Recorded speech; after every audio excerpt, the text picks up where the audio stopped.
Sí, doctor, estamos listos. Ok, entonces empezaremos en un ratito. Voy a compartir. Gracias. Bien.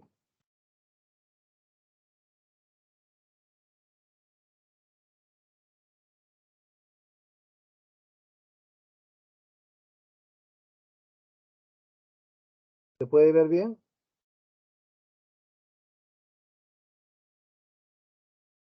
¿Aló? Sí, doctor. Listo, entonces empezaremos. Hoy haremos las dos clases que nos quedan, hoy, la de hoy y mañana, ¿no? Para poder estar ya tranquilos y como veo que tienen bastantes ocupaciones, vamos a hacer las clases como tiene que hacerse.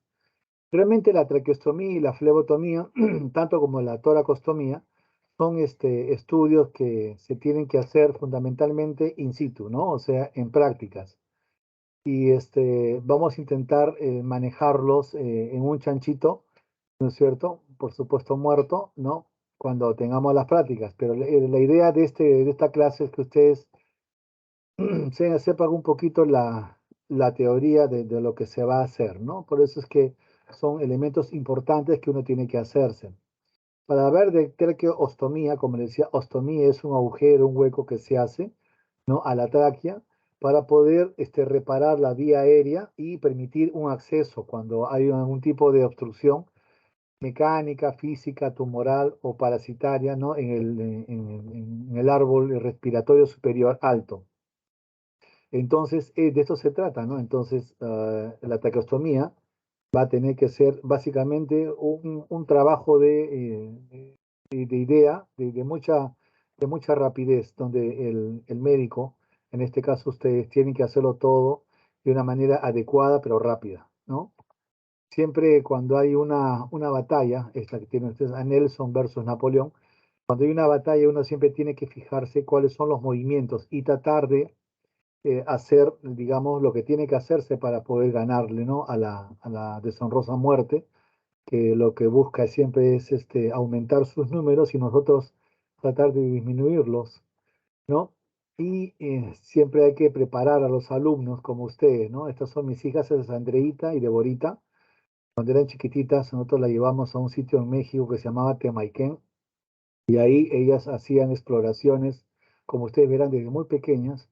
Ahora ya son doctoras las dos, ella está haciendo residencia en neurocirugía y Andreita, que es la mayor, está haciendo oftalmología. Entonces, en ambos casos, desde pequeños siempre quisimos que estuvieran en un ambiente, pero acá en Temaiken, no solamente hicieron de médicos, sino también de periodistas, de historiadores, de reporteros, y ahí con la gente de Televisa ellas pudieron divertirse y cobraban un sueldo en unas monedas que se llaman quetzales, que eran para jugar, y al final se les hace un estudio psicológico con el cual uno ya valida las cosas, ¿no? Eso es lo que se suele hacer cuando uno es pequeño y sobre todo cuando tiene hijos para saber cómo va su nivel de vocación, ¿no? Supongo que sus padres como ustedes también han tenido que hacer algo parecido, ¿no? De muchas maneras apoyarlos en lo que hacen. Los resultados suelen ser bastante buenos y sobre todo para nosotros concluyeron de que en ambos casos no podían hacer otra carrera más que medicina, ¿no? O otra afín. Bueno, tráqueo deriva de griego y significa ¿no? Abrir la tráquea, ¿no? Traqueotomía. ¿No? Otomía es un hueco, o sea, abrir la tráquea, ¿no? Y lo importante es la lógica que uno tiene que utilizar para hacer la traqueostomía, ¿no? O sea, tiene que saber en qué momento hacerla para no hacer una traqueostomía, digamos, inútil o simplemente cortar una tráquea cuando no es necesario, ¿no es cierto? El componente que se utiliza fundamentalmente en esta técnica quirúrgica es la procedencia de ambos casos, ¿no? De la traquearteria y cortar y el de la traqueostomía, que es hacer un estoma o boca. En ambos casos, ustedes lo que van a hacer es hacer que el árbol de la vía aérea superior, o sea, esté permeable, ya que ha sido obstruido por alguna razón. Bien, entonces, lo primero que tengo que hablar es esto, que es la maniobra de Heimlich. Heimlich es un médico que lo que hizo fue indagar qué pasaba cuando una persona empezaba a tener signos de no poder respirar bien, o sea, de ahogo. Entonces, empezó a darse cuenta que los síntomas eran que no respiraba, que no podía hablar, o sea, el que dice, ah, me ahogo, esa persona no se está ahogando porque ya está hablando. Cuando uno se obstruye la vía aérea superior, o sea, no puede hablar ni emitir sonido, solamente hace esto, ¿no es cierto? No puede toser, ¿no es cierto? La piel tiene un tinte azulado cuando pasan unos cuantos minutos, ¿no? Y se tiene que actuar. Este es un paciente que, ay, perdón, este es un paciente que necesita que ustedes hagan una maniobra de Heimlich, o sea, para evitar el ahogo, ¿no? Por obstrucción. Y esto es lo que se tiene que hacer. Primero darse cuenta. Recuerden ustedes que para hacer la maniobra de Heimlich, o sea, no tienen muchos minutos, porque ¿en cuánto tiempo usted puede dejar de, digamos, de ventilar, ¿no? No más de 3 a 4 minutos. O sea, esto hay que hacerlo lo antes posible. Si usted ve un paciente que no puede respirar, que no puede hablar o emitir sonidos ni quejas, se desespera, ¿no? Está diaforético, no puede toser y la piel se pone media azulada, este es un paciente con un ahogo, ¿no es cierto?, por obstructivo, y lo que tiene que hacer es empezar con la maniobra. La maniobra está dedicada a hacerse de esta manera, ¿no? Se pone usted detrás del paciente que está parado, pone usted sus puños, ambos puños, los pone a la altura del ombligo y lo que hace es fuertemente empuja, ¿no? Esa zona, esta parte de acá fuertemente la empuja y lo que hace es presiona, de manera que a la presión fuerte y suelta usted descansa y vuelve a hacerlo, ¿no? Se genera una gran propulsión a nivel ventilatorio de los pulmones, el cual hace que uno haga este movimiento y pueda expulsar, ¿no es cierto?, lo obstruido. La maniobra de Heimlich no solamente es para personas normales y adultos, sino también para pacientes embarazadas, ¿no es cierto?, donde se hace un poquito más alto. Si uno está solo, puede hacer esto, sentarse, o sea, no hagan lo que siempre hacen las mamitas, ¿no? Levantan las manos y, perdón, levantan las manos y empiezan a manejar. Un segundito. ¿Aló? ¿Sí? ¿Aló? Estoy dando clases, te llamo un ratito, ¿ya? Gracias.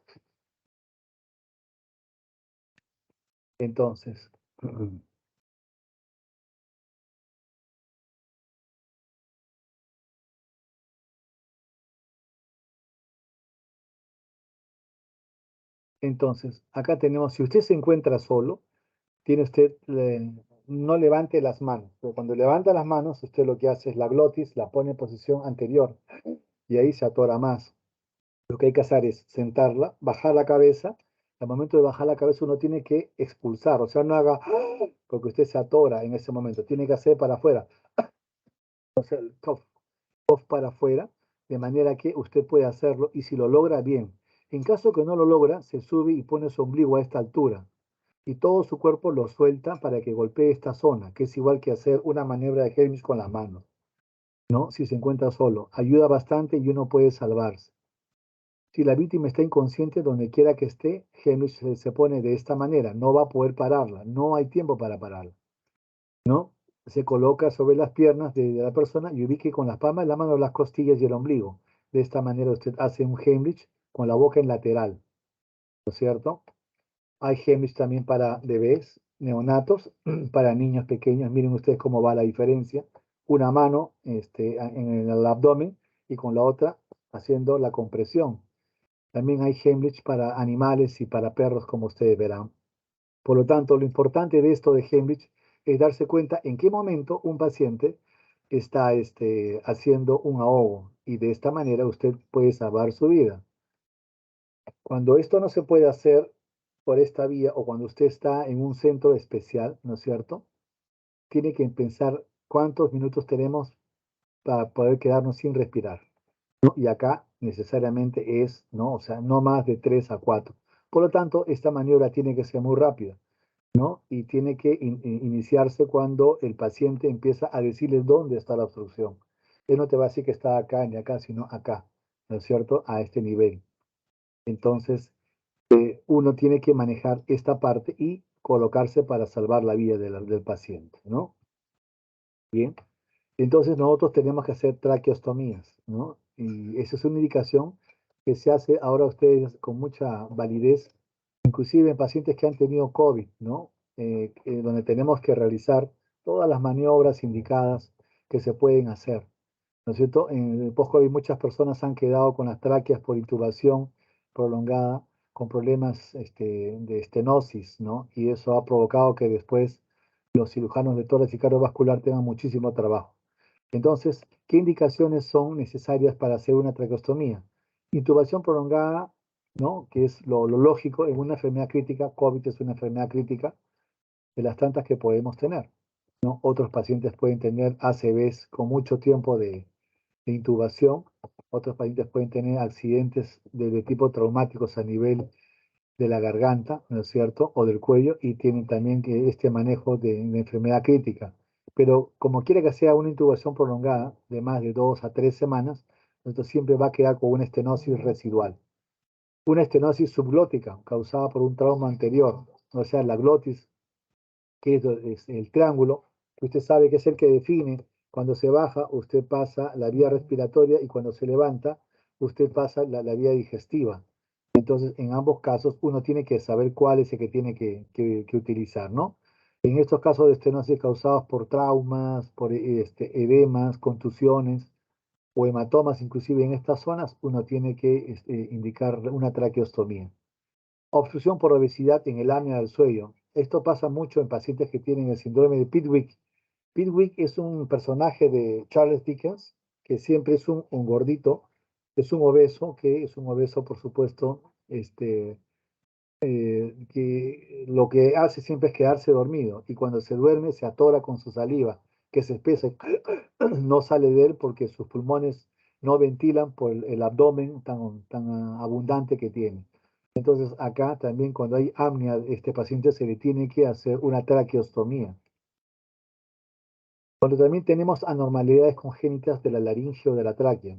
Importante recordar que ustedes pueden nacer, ¿no? Con tráqueas, o sea, pequeñas, o laringes cortas, con anillos traqueales, que por algunas enfermedades, o sea, de nacimiento, ¿no es cierto? Como los Turner, ¿no es cierto? Los síndromes de Turner, muchos de los síndromes de las trisomías suelen tener estas laringes o tráqueas cortas, con menos anillos y con una capacidad así, ¿no? Un poco complicada de manejar su manejo, perdón, ¿no? Entonces, estas anormalidades congénitas hacen que tenga estenosis con el tiempo. Mientras van creciendo, eso que es pequeño y ustedes van creciendo en tamaño, eso se va haciendo cada día más corto. La luz se va tapando y provocan este problema congénito. Lesiones graves de boca o de cuello, ya sea por balas, cuchillos, lo que está en el mundo moderno, o lo que nosotros llamamos también, ¿no? Otro tipo de accidentes, sobre todo el síndrome del latigazo, que se da en pacientes que están manejando y no utilizan los cinturones, ¿no? O con un choque muy grande donde esto puede provocar aquello. Finalmente, la inhalación de humo o vapor de material corrosivo, que también es importante manejar, ¿no? Humo, vapor de material corrosivo que se puede dar básicamente en los incendios, ¿no? O en deflagraciones, donde uno aspira, ¿no es cierto?, no solamente los niveles de CO2, sino todo lo que vea por ahí que generalmente son corrosivos, ¿no? Materiales o líquidos corrosivos.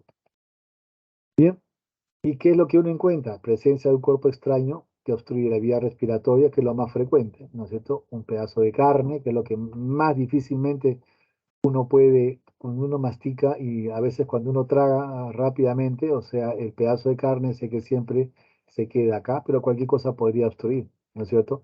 La vía respiratoria. Lo complicado es cuando hay parálisis de los músculos que afectan la deglución, causando peligro en la aspiración. En pacientes nerviosos, en ansiosos, en pacientes psiquiátricos, hay mucha parálisis de músculos que afectan la deglución. ¿Por qué?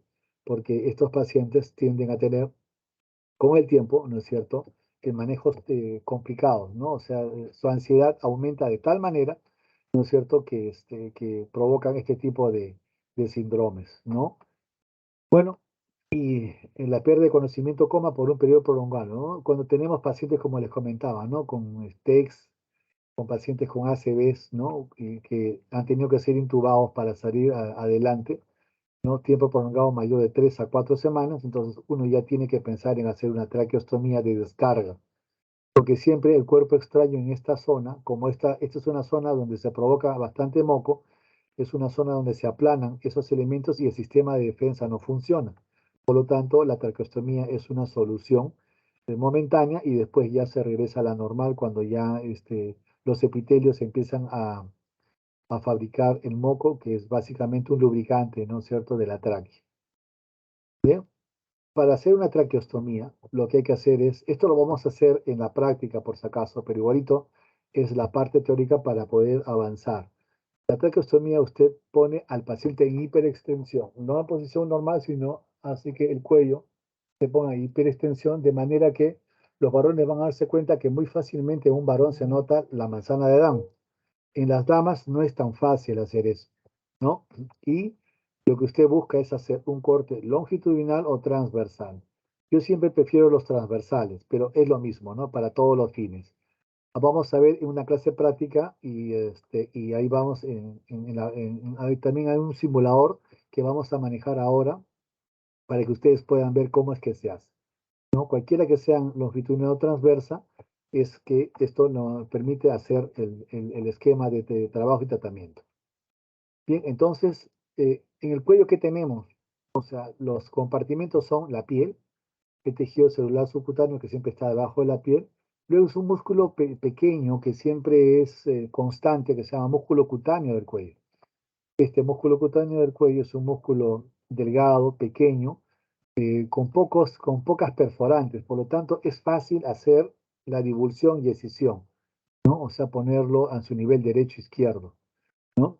Esa incisión progresa, ¿no es cierto?, a través de la piel con un corte, en este caso, transversal, ¿no? Luego se encuentra con el músculo y lo que hace es simplemente con unas pinzas de Kelly, la separa derecha e izquierda, ¿no es cierto?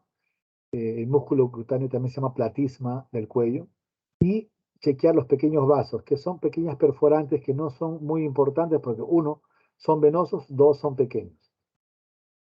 Bien, ¿qué más? Una vez que usted ha hecho eso, levanta la aponeurosis de este músculo, que es la parte blanquita, que está más hacia el centro, y usted va a encontrar los músculos mastoideos, que es del mastoides, el esterno-ioideo, que va al ioides, que está acá, ¿no? Y va a encontrar hacia los sitios laterales las venas yugulares anteriores. Generalmente no se ven las yugulares anteriores, ¿no es cierto?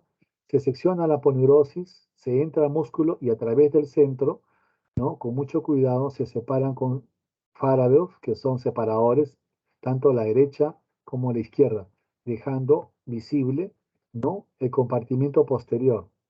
El compartimiento posterior, ¿no es cierto? Cuando usted separa los músculos, verá usted que son separadores, va a encontrar que ingresa ya hacia la capa media de las aponeurosis, las pretraquiales, que también son capas aponeuróticas pequeñas y posteriores, ¿no? Y va a encontrar usted la glándula tiroides, que está bien acá, bien a este nivel, bien alto, de manera que por debajo y por debajo de este istmo que está usted acá abajo hay un triángulo. Entonces el triángulo lo vamos a encontrar acá, ¿no? Y de esta manera vamos a poder trabajarlo para poder manejar, ¿no?, cuál es el nivel que vamos a encontrar, dónde vamos a hacer la incisión, ¿no? Entonces ya tenemos acá la fascia y todo lo que tenemos, ¿no es cierto? Y ingresamos ya a la fascia pretraqueal. Una vez que está abierto, vamos a encontrar los anillos, ¿no? Y cuando encontramos los anillos sobre el istmo que está acá, esto que sobresale, hacia abajito, uno, dos, ¿no? El segundo anillo es el que usted va a escoger, y el segundo anillo ya tiene que estar sin músculos y sin fascias, o sea, totalmente esqueletizado, porque los músculos externo y ioideo, ¿no?, y externo tiroideo tienen que estar ya separaditos. Entonces solamente queda la tráquea, que es de un color nácar muy elegante, donde usted ingresa y donde toca los cartílagos, y también va a poder tocar un cartílago de otro. Bien, ¿qué se hace? Una vez que se ingresa por ahí, ya está el cartílago acá listo.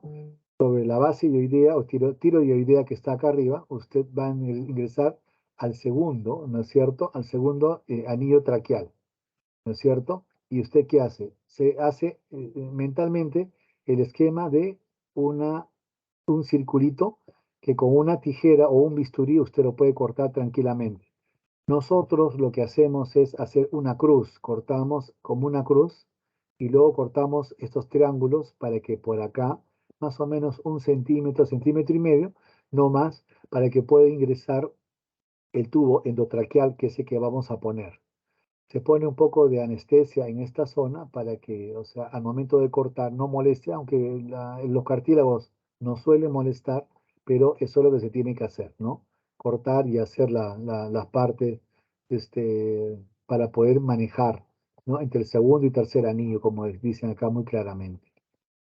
Se va y una vez que se ha cortado, uno tiene que ver que está, ¿no? En el pulmón. ¿Qué hace primero? Empuja y va a sentir la expiración. Cuando usted empuja, cuando presiona los pulmones, va a sentir un que sale a nivel de esta zona, ¿no? Y ahí usted, cuando se hace el corte en cruz, como les contaba, luego se provoca el óvalo, ¿no? Se mide si la cánula va a ingresar, si no, se va haciendo un poco más de cortes laterales para que ingrese.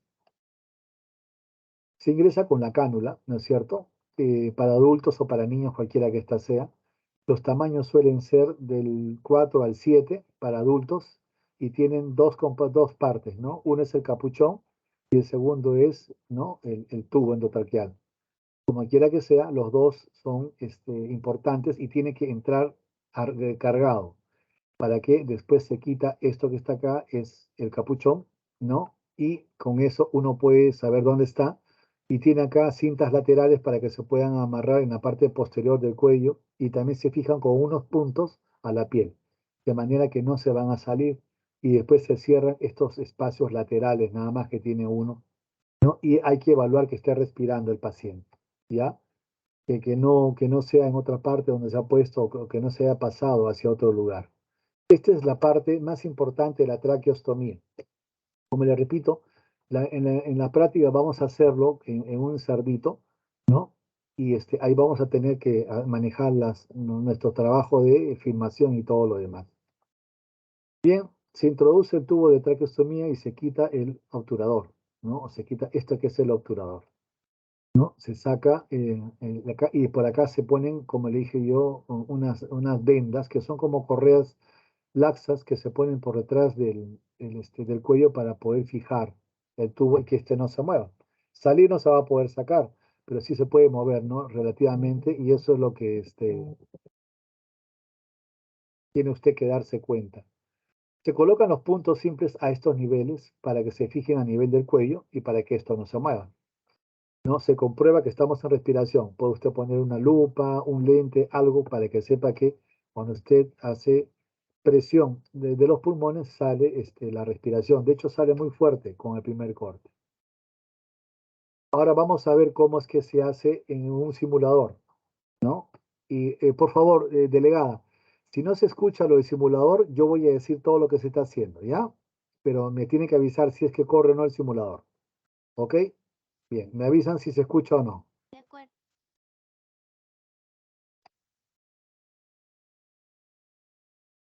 No se escucha. Ok, entonces yo lo voy diciendo, ¿ya? En este momento vamos a hacer Sí, doctor. el manejo del paciente politraumatizado. Un paciente que usted tiene que, desde que llega, tiene que trabajar, ¿no es cierto? Los elementos con el paciente. Un politraumatizado es un paciente que tiene traumatismo encefalocraniano, tiene torácico, tiene abdominal y también tiene osteomuscular, o sea, fracturas. En estos pacientes, desde que llegan, tenemos que saber lo que tenemos que hacer, ¿no es cierto? Y en estos pacientes uno ya no va a esperar que respire, ya sabe que las cosas van mal. Entonces tenemos que manejar la traqueostomía, ¿no? Que es un manejo interesante en los pacientes, pero hay que tener ciertas cualidades, ¿no? Entonces, como le dije, la cosa es simplemente hacer un corte, llegar a la tráquea, que es fácil, y con eso poner un traqueostomo. Entonces, el objetivo de la traqueostomía siempre es asegurar la permeabilidad de la vía aérea, ¿no es cierto? Y hacer que la ventilación sea controlable, ¿no? Acceder a la vía aérea de un paciente garantizando, ¿no es cierto?, que no hayan problemas más, ¿no es cierto?, y que pueda respirar tranquilamente. Los elementos son el traqueostomo, que viene a ser este que les decía que es el capuchón, este que está acá que es la guía, y este que está acá que es el CAF. El CAF es como un bladder, es un sistema que se maneja, ¿no? Como bladder y que permite que cuando esto ya esté dentro de la tráquea, usted pone por acá aire y se infla este balón, este globo, ¿no? Y al inflar este bladder, esto ya no se mueve ni se puede salir, ¿no? Es la seguridad que se tiene, igual que las ondas Foley, ¿cierto? Entonces, eso es lo que se tiene, ¿no es cierto? El tacostomo es un elemento curvado de 8 a 10 centímetros. Va esto en la parte externa y esta va a la parte interna, ¿no es cierto? Recuerden ustedes que esto tiene un sistema interesante que se llama guía. Esto de azul que se llama guía es un elemento radiopaco. ¿Qué significa que sea un elemento radiopaco? Es decir que si usted quiere saber si está bien, si se ha movido o si se ha ido para otro lado o si se ha metido para un bronquio, etcétera, etcétera, toma una placa radiográfica y esto le dice, esto sale en la radiografía, ¿no? Diciéndole, guiando, o sea, el contenido hacia donde usted quiere. Suele pasar que a veces se pone hacia un bronquio, es un poco raro, pero suele pasar y nos permite decir qué tan bien puesto está. Debe estar en posición central de la tráquea, no en posición lateral. Recuerden siempre que el bronquio del lado derecho siempre es más alto y el izquierdo es más bajo. Entonces, a veces puede hacer que se haya metido por ahí o tengamos un problema no de manejo de lateralización. Guiador es este que está acá, ese que ayuda a entrar en forma Roma. No es una cuchilla como en el laparoscopio, sino es un objeto romo que permite entrar libre y tranquilamente en esta zona, ¿no? Y continuaremos viendo lo que dice acá.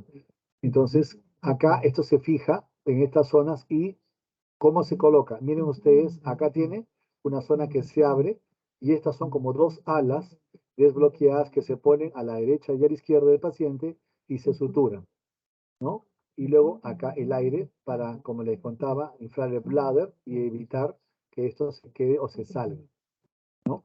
Ahora vamos a ver un procedimiento cuando el paciente está, ¿no? Miren ustedes, ahí esta es la horquilla del esternón. Y acá arriba, la, la prominencia del cartílago tiroides. En ambos casos, la prominencia del tiroides, como en la manzana de Adán que está acá, ¿no es cierto? Y acá usted va a hacer una, una especie de cuadradito como una B, ¿no? Y acá va a estar el cartílago tricotiroideo. Y a este nivel, más o menos a 2 centímetros, usted va a tener la posibilidad de hacer un corte transversal o longitudinal, ¿no es cierto? De esta manera usted va a tener que sus reparos son la horquilla external o mango, si quiere llamarlo, ¿no? El cartílago tiroides o la manzana de Adán, que es la que es bastante prominente. Por debajo hay un hueco, si se dan cuenta, es el cartílago tiroides, viene cricoides y luego viene la tráquea. Entonces usted hace esto después de cricoides, que está debajito de tiroides, y ya tiene la tráquea. Y en la tráquea usted tiene que hacer su incisión longitudinal o transversal, ¿no? Estos son los elementos que hay que manejar para poder poner bien este tipo de elementos, ¿no? Y con las referencias anatómicas todo es muy sencillo, ¿no? Ahí tiene usted todo el elemento tal como sería, ¿no? Tratando de manejar lo mismo, ¿no? Tiroides, cricoides, manubrio external, ¿no? Y acá está la tráquea. Entre el segundo y tercer anillo traqueal tenemos que hacer nuestro trabajo. Bien. Es más o menos lo que estamos diciendo, sino haciendo una anatomía quirúrgica de lo que se está viendo, pero por fuera. En este momento, miren la incisión longitudinal, más o menos 2 a 3 centímetros, nada extraordinario, porque como le digo, esto no debe sangrar demasiado, ¿no es cierto? Y lo que se hace es un corte pequeño, ¿no? Y ahí tienen inmediatamente sutura. Esto que está acá es una pequeña poneurosis anterior, la grasita, ¿eh? Y ahí usted va a encontrar una divulsión con una pinza de Kelly. No hay mucho sangrado, como les repito, es un sangrado pequeño, es escaso. Y ahí usted va a ver ya la fascia, ¿no es cierto? Miren, esto blanquito, de los músculos. Estamos en esta zona. Por eso es que no hay muchos problemas. ¿Por qué? porque en este momento estamos en la parte central donde no llegan sistemas venosos. Sin embargo, vamos a tener siempre las yugulares, necesito que están lateralizadas, ya que tener mucho cuidado con ellas. Algunos pacientes que tienen cuello corto, estas se ponen hacia adelante, en posición anterior. Por lo tanto, hay que tener cuidado. Siempre hay que observar, ¿no es cierto? Y sabemos que esto es lo primero, tiroides, cricoides, segundo y tercer anillo, acá va a ser nuestro corte, que es el sitio donde normalmente no tienen que haber perforantes o venas anteriores. Y se empieza a trabajar, ¿no es cierto? Todo se lleva hacia los lados, hacia la derecha y hacia la izquierda, ¿no? Con las incisiones, con los separadores.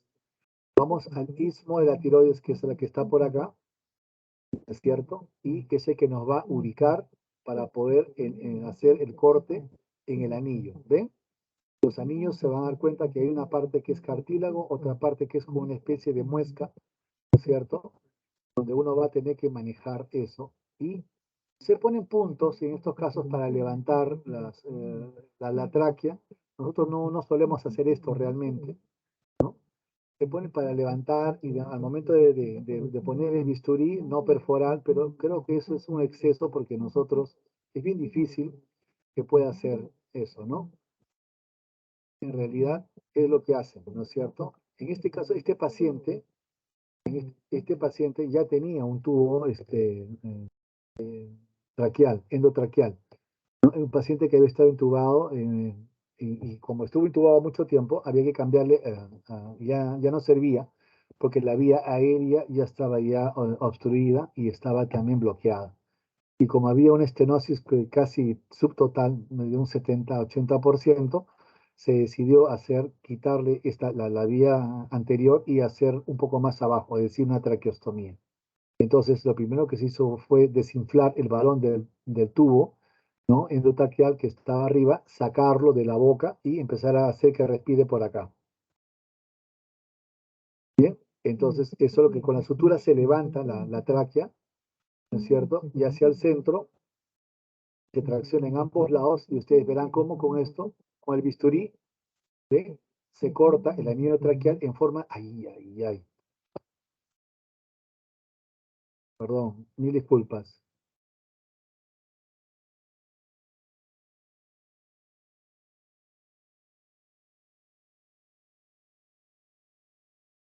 Ya. En este momento se introduce el bisturí y se hace una cruz acá adentro. Ya tenemos la tráquea esqueletizada, ¿no? Sin aponerosis y sin músculos, y estamos acá, ¿no? Haciendo una cruz, se hace esto, se va sacando el tubo anterior, este es el que tenía en la boca, ¿no es cierto? Ya. Ahora vamos a poner el nuevo tubo para poder ver cómo está nuestro. Miren ustedes, ya se hizo un agujero. Y ese agujero en forma de cruz se ingresa con el tubo traqueal. Se saca el capuchón y acá se van a poner puntos para fijarlo. Miren ustedes, el CAF se infla, ¿no? Para poder manejar toda la parte inferior para que no se salga, ¿no? Con el balón que tiene adentro, con el bladder que está dentro de la tráquea. Acá se unen, nosotros ponemos puntos hacia afuera para que no se mueva ni esta parte ni esta parte, ¿no? Tres a la derecha y dos a la izquierda, que es básicamente mnemotecnia que utilizamos para poner tubos y para saber cómo es que lo manejamos, ¿no? Una vez que se hace eso, se pone por ahí y esa es la tira que les contaba, que va a pasar por los dos lados y se va a ir por detrás, ¿ven? Y se va a ir por detrás del cuello y se van a ir a amarrar hacia atrás. De manera que se coloca una gasa por debajito para la limpieza y se hace ya la conversión, ¿no es cierto? Con el oxígeno que se pone acá, con una cánula que puede ser cánula binasal, en este caso viene con Venturi, ¿no? Y el paciente empieza a respirar, ¿no? Ventajas. Las ventajas son varias, o sea, este sistema ayuda a mejorar, ya que también se recuperen los sistemas superiores.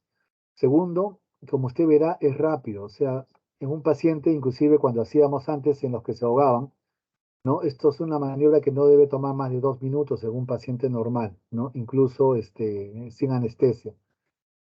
Es un elemento que, como ustedes han visto, logra bypasear los sistemas altamente vascularizados. ¿Qué significa eso? Que usted no va a cortar ni va a sangrar un montón y no va a ver nada. ¿Por qué? Porque va a permitirle manejar esto, ¿no es cierto? Va a permitir manejar el tratamiento y el esquema.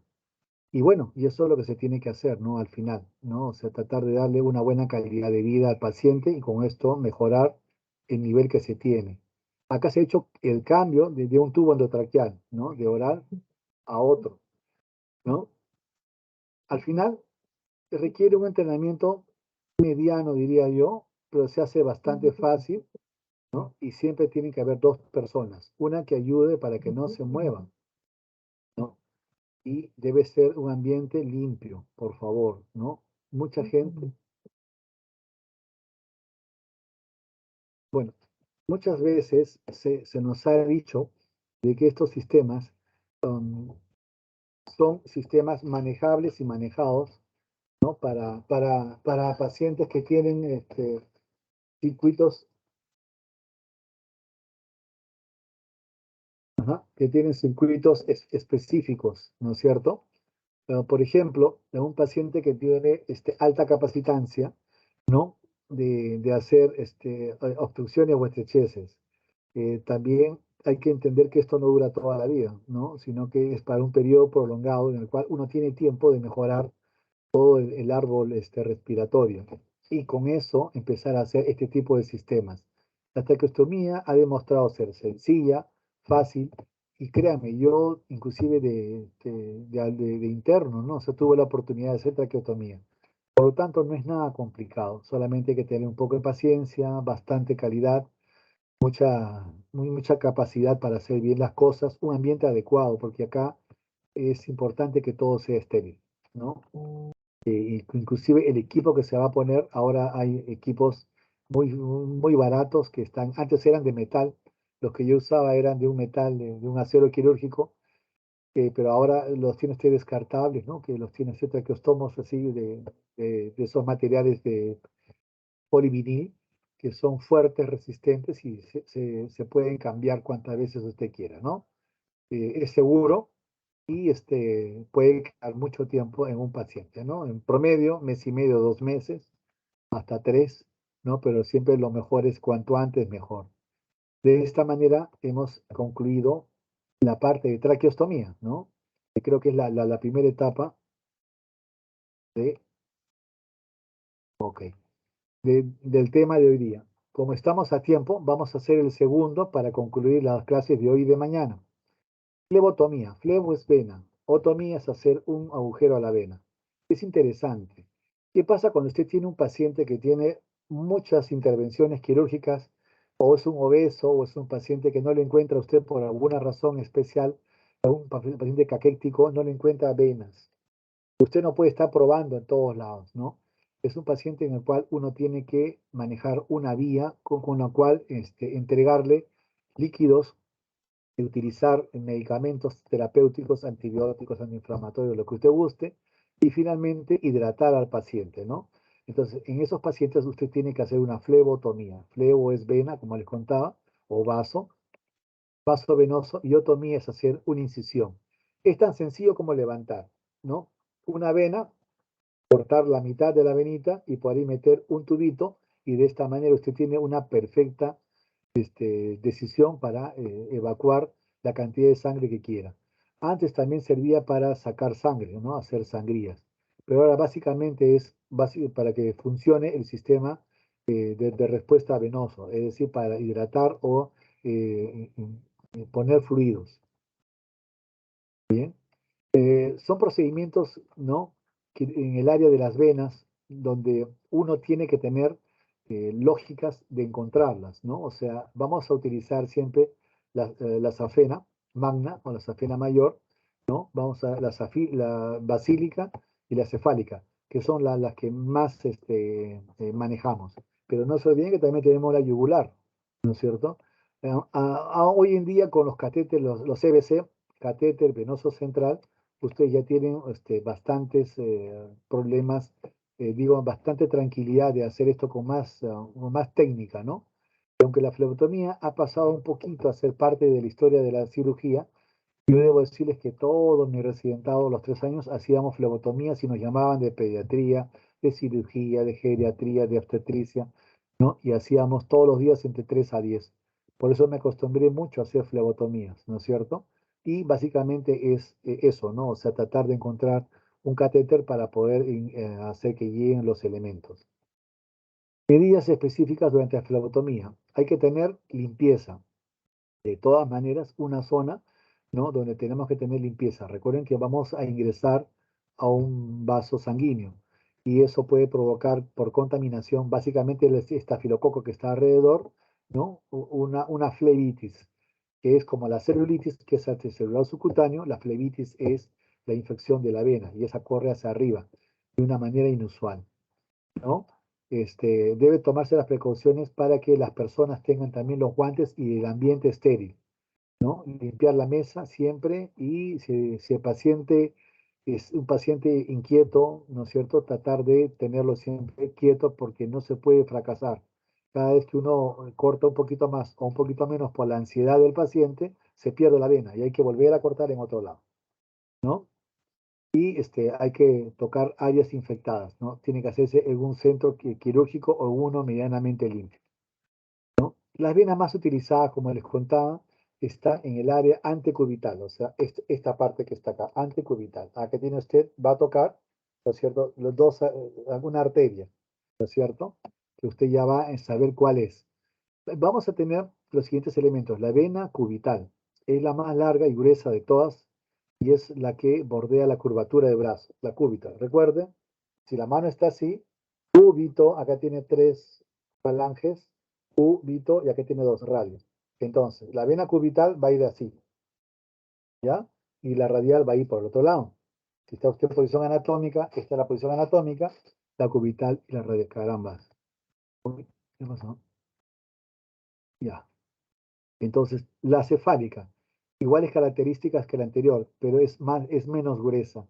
La basílica es la más pequeña de las anteriores, pero es la que más se presenta, ¿no es cierto? Por lo tanto, es importante manejarla, ¿no es cierto? Y es la que yo más utilizo realmente. Entonces tenemos que a nivel del brazo, usted va a tener, es un brazo en posición anatómica, va usted encontrar acá la cefálica, esta es la flexura del codo. En la flexura del codo va a encontrar que si usted se pega hacia la cara externa, hacia acá, va a encontrar la cefálica. Si usted se pega hacia la cara interior, como está acá, es la basílica, ¿no es cierto? Y acá tiene usted la radial, radio, y cúbito es la que está por acá, la cubital. Entonces, encima de la fracción, desde la flexión del codo, usted siente, ¿no es cierto?, el latido, ¿no es cierto?, de la arteria cubital. Y desde ahí usted ya sabe si va a ser cefálica o basílica, ¿no? Como quiera que sea. Siempre por encima de estas venas hay una grasita que nos va a ubicar mejor. Bien, las venas del antebrazo, como están, esta vena que está por acá que hemos visto, ¿no? Va a ir por acá hasta arriba. Y entre el deltoides y los pectorales, usted va a encontrar la vena que tanto buscamos, ¿no? Que es la cefálica. Esta es la que encontramos en este trayecto largo. La basílica va por este lado, ¿ya? Es bien fácil. Usted extiende el brazo y acá va a encontrar la cefálica y la basílica hacia el otro lado, hacia acá. De manera que es fácil. Por encima la fisura del codo y hacia arriba la cefálica y por dentro la basílica, para escoger cualquiera de las dos. Este es un paciente con unas varices, pero ustedes tienen que saber que este es el maliolo interno. O sea, en el pie tiene usted el maliolo externo que estaría por acá y el maliolo interno. Al empezar a medio centímetro por delante del maliolo interno, ¿no? Usted va a encontrar la safena magma, ¿no? Esa magna es una safena que empieza a jalar todo esto, ¿no es cierto? Y es una vena ancha que nos permite manejar bastante bien todos los niveles. Es muy fácil de poner, ¿ah? O sea, esta es una vena que casi está a flor de piel. Usted corta un poquito y la tiene. Es muy fácil de llegar. Cuando usted entra por acá por la safena magna y termina acá en la estrella de Scarpa que está cerca de la ingle, ¿no? Usted hace una safenectomía, o sea, se eliminan todas las varices y salen todos estos tremendos troncos varicosos, ¿no es cierto? Entonces, este es el elemento en la safena donde vamos a colocar, ¿no? La flebotomía, ¿no? La vena. Y es muy fácil de manejar. Bien, para hacer una buena flebotomía hay que ubicar el plano anatómico. Si usted está en la flexura del brazo, del codo, o está en la parte superior, ¿no es cierto? A nivel del hombro, usted tiene que ubicar bien a su paciente y hacer que el brazo esté extendido. Nunca lo pegue, extiéndalo, para que los planos musculares le permitan caminar en el plano anatómico. Limpieza de la zona, siempre utilizar yodo povisona con alcohol al final. Incisiones transversas siempre. ¿Por qué? Porque usted va a disecar en paralelo a las venas. Por eso la incisión tiene que ser transversa. Si usted hace una incisión en la misma lógica de la vena o de la arteria, va a provocar lo otro, ¿no? Que es una complicación que siempre viene a molestarnos. Disección Roma con pinza Kelly. En los planos de piel, usted va a tener que, vamos a ingresar piel, tejido cerebral subcutáneo y la grasita preaponeurótica. Esta grasita preaponeurótica le está indicando que va a haber músculo, pero también que hay una vena que está debajo de ella. Y debajito de la grasa siempre se encuentra la vena.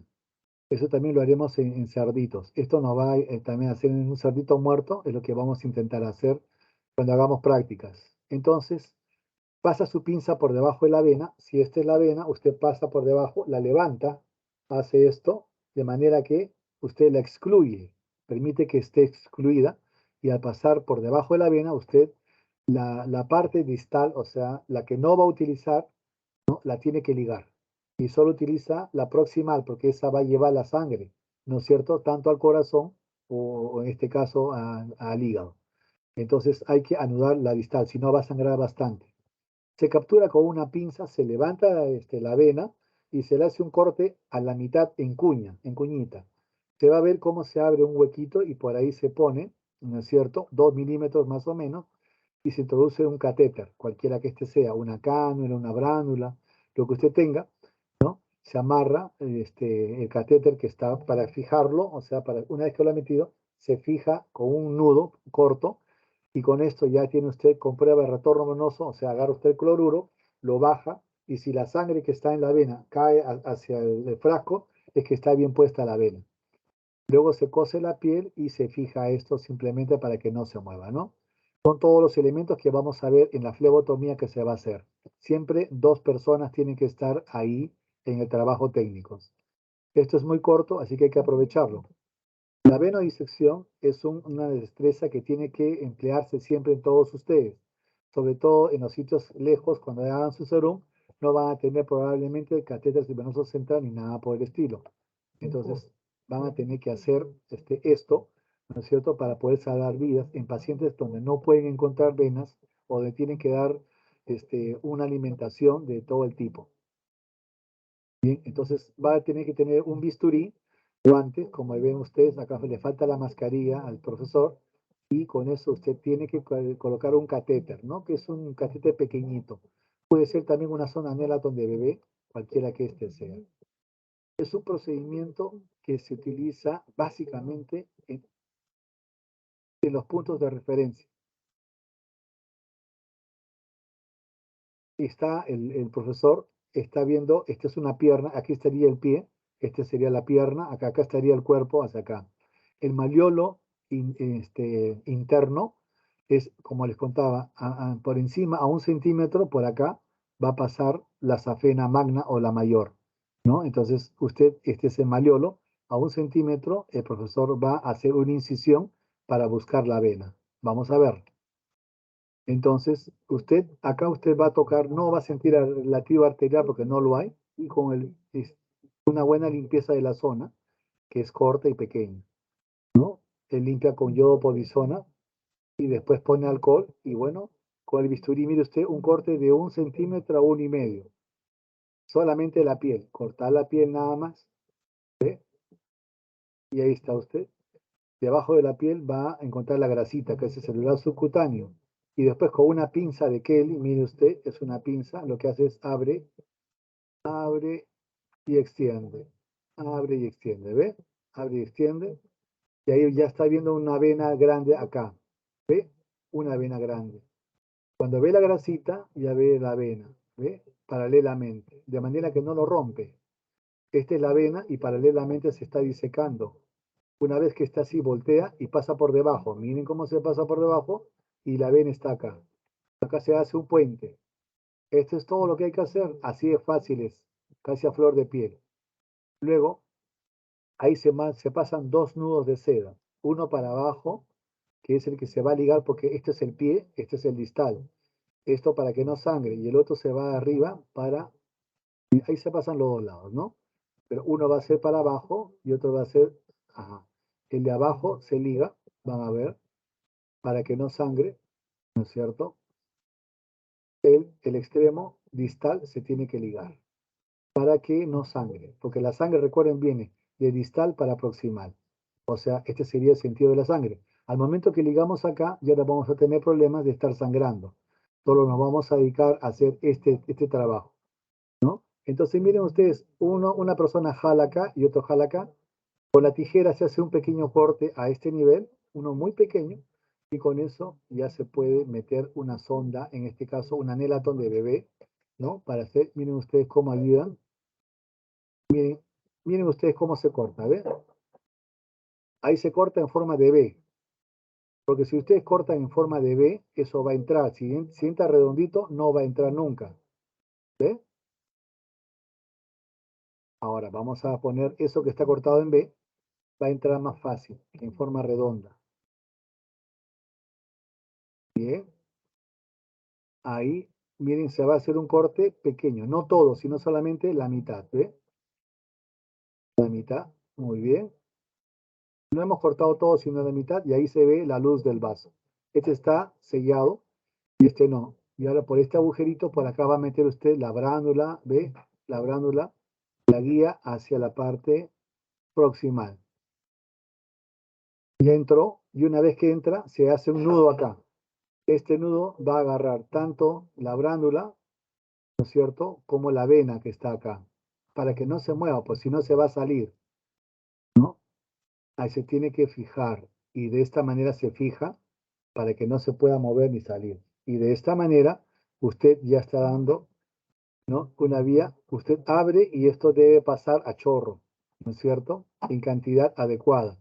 Lo que le faltó al profesor hacer es bajar el cloruro para poder saber si hay retorno y de esta manera manejar todo en forma consciente. Bien, queridos alumnos, son las 5 de la tarde, la hora que prometimos terminar. Se han hecho las clases de hoy y de mañana. Vamos a quedar con la delegada para que en las siguientes prácticas podamos tener, ¿no? Esa es mi familia, aquí estoy yo, mi esposa Tatiana, mi hija Deborita y mi hija Andrea, agradeciéndoles el hecho que hayan escuchado esta clase y preparándonos ya para ver si que podemos hacer ya prácticas presenciales. Entonces, todavía estamos en veremos, pero ahora va a haber una reunión y mañana sobre todo tenemos que ver lo de la acreditación. Por eso es que no estoy con ustedes mañana y avancé las clases. Si hubiese alguna pregunta de alguno de vosotros, por favor, en este momento tienen para hacerla. Aún nos quedan unos minutitos.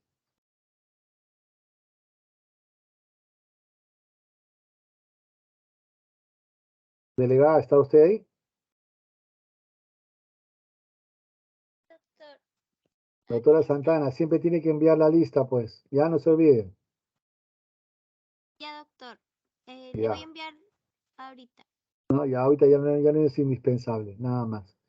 Bueno, es mucha teoría realmente, lo que hay que hacer es práctica y es bien fácil de hacer y bien divertido también, dicho sea de paso, ¿no? Así que vamos a dejar esto acá, entonces ya no, mañana no habrá clase, ¿no? Y nos encontraremos ya para prácticas que voy a ver con la delegada cómo es que la vamos a armar, ¿ya? A los que les toca seminarios, por favor, les voy a suplicar que me hagan el servicio de ponerse en contacto con sus profesores, ¿ya? Para poder hacerlos de la mejor manera. Y siempre presenten los temas con anticipación, ¿ya? Bien, me despido con todos ustedes. Muchísimas gracias y hasta pronto. Buenas tardes con todos. Buenas tardes, doctor. Gracias. Buenas tardes, doctor. Gracias. Gracias, Cuídense doctor. mucho. Gracias a ustedes. Gracias, doctor. Gracias, doctor.